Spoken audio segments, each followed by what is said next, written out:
Hi everyone, my name is Rodney Smith. I'm here with BoardGameGeek at Gen Con 2019. I've been joined by Todd from AEG. Todd, you brought us The Captain's Dead, Dangerous Planet. Dangerous Planet, yes. This is the third episode of the Captain's Dead series. It's this year's release. It's slightly different than the prior ones because instead of being on your starship or in the alien prison, you were on your first away mission It down looks to a different. planet. Oh, that's cool. So now we've actually made it somewhere. Our ship hasn't completely blown up. Okay, good. For the first time, we've actually made it somewhere with this crew. So this was a quick setup, but basically the idea is you come down to the planet on your shuttlecraft. Right. So you have less systems than you did on the big ship.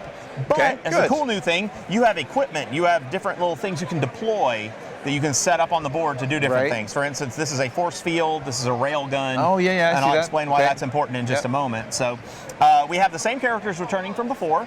For instance, I have the security or the weapons officer, you have the medical officer. Right. Their abilities have changed just slightly for the new environment, but they are still very much feel who they are. The medical officer is healing people, the weapons officer is trying to handle the problems. Are they a little more competent?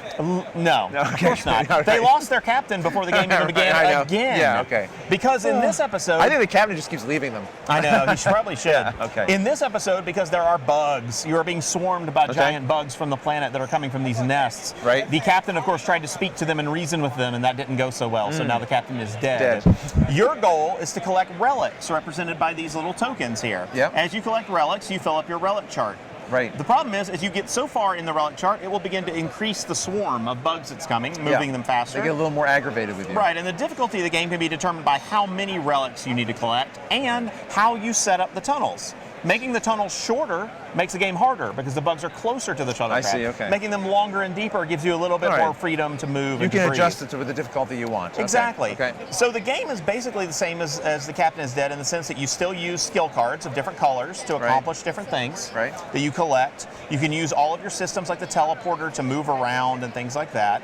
What's different is the way that the alerts and the bugs are working. So to find the relics, you have to explore. So let's say I'm going to leave the shuttlecraft and go to this first space. So I'm going to flip it over. Double-sided. And something's going to happen. So it'll say the active player must discard a tool if they have any. Well, I had a rifle, so my rifle's jammed. Dust on the planet, So my rifle is gone. I can't use it anymore. That's bad because the rifle helps with problems like bugs.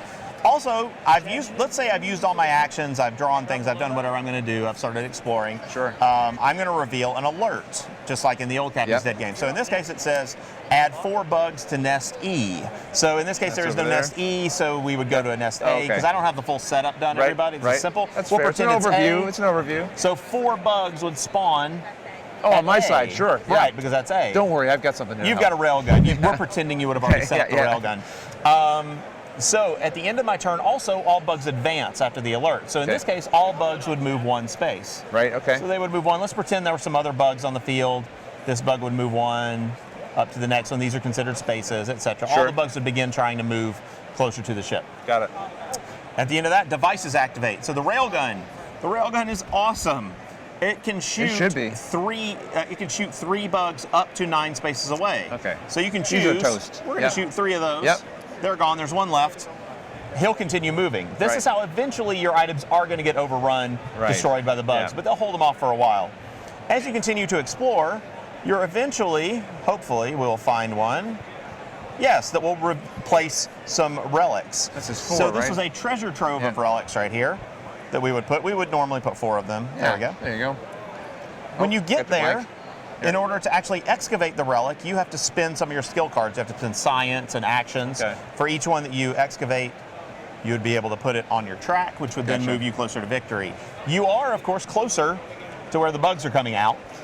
And you have to continually go deeper to find more. To where the bugs are. Of course. If your crew can work together, this is for up to 7 players, can work together and survive and get all of the necessary relics and get back to the shuttle before the bugs overrun it, you win the game. Just a bit to do. Yeah, it sounds like a lot. You know, just a bit But that to is do. kind of like the idea behind this, is to throw enough at you that you're scrambling. It's a very tense game, but it's a lot of fun. It's very different from the other 2 Captain's Deads as well. Is this available now? It is available now. Okay. Here at the show at the show and in retail. If it's not a retail, it will be there in the next week or 2. It's on its way. Todd, thank you so much for giving us an overview of this new Captain's Dead game. Rodney. All of you, thanks for watching.